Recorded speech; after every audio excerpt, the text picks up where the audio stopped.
noktası bereketli hilalin ortası. Bereketli hilal, Mezopotamya'nın bereketi demek. Uzak doğudan gelen bütün aromanın bu topraklarda olması demek.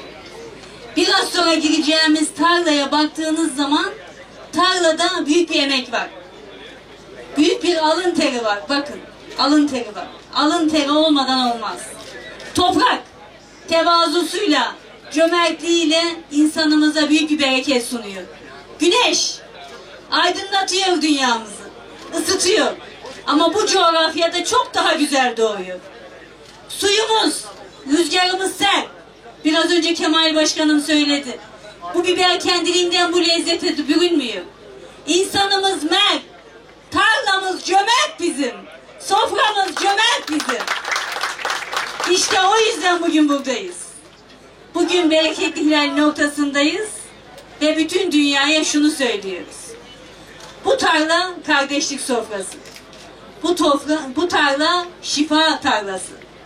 Bu tarla sevgi ve aşk tarlası. Çiftçimiz, eli nasırlı çiftçimiz, içeriye girdiğinde biberini bebeği gibi sevmeden, aşkla bu işi yapmadan o sofraya o lezzet gelmez.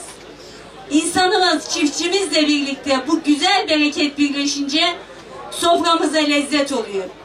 UNESCO'nun dünyanın en lezzetli 8. mutfağı olarak ilan ediliyor. Lezzetin başkentiyiz. Lezzetin başkentine hoş geldiniz diyorum. İsterseniz hep birlikte şu tarlanın güzelliğine bir girelim. O toprağın bereketine bir basalım. Şu biberin lezzetini bir görelim. Bütün dünya obeziteyle mücadele ediyor. Bütün dünyanın önemli enstitü merkezleri de diyor ki kardeşim obeziteyle mücadele etmek için biber yiyeceksin diyor. Biber yiyeceksin, zayıflatıyor. Antioksidan etkisi var. Kanseri önleme etkisi var. Şu gördüğümüz güzellik hem lezzet hem şifadır. Hep birlikte bunu bütün dünya sofralarına koyacağız. Michelin yıldızlı şefler geçen yıl geldiler, bu lezzeti sofralarına kullandılar. Ülkelerine götürdüler, şu anda İslahiye ve Nurdağ'ın bütün biberlerini almaya ve makro zincirlerde dağıtmaya başladılar.